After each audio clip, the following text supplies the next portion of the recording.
The scientific problem that you set out to pursue?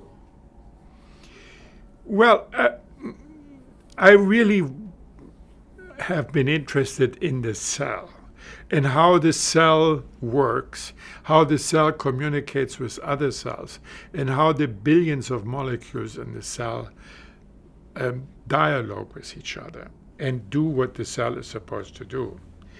And the fascinating thing for me is that a cell has evolved about 4 billion years ago, about 1 billion years after the Earth really was inhabitable, before there was asteroids and all things happening, and it was not really inhabitable. But then a cell developed. There are some ideas of how it developed.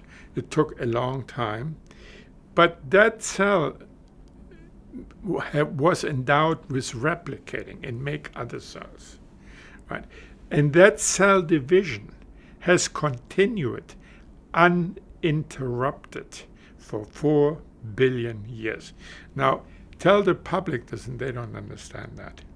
So, if you make an example, you come from a cell of your mother and your father, grandfather, great-grandfather, and so on.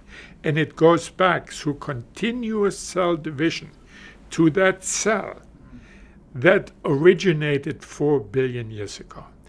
And we see the signatures of this evolution, very much like when you sequence DNA from a Neanderthal.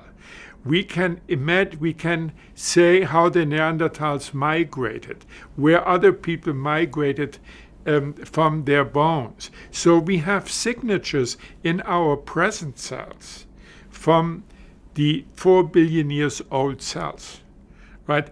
And even in cells that resemble these cells, bacteria, there are many similarities with our cells. The basic machinery of the bacterial cell is very similar to our cell. And I just find that enormous, absolutely fascinating.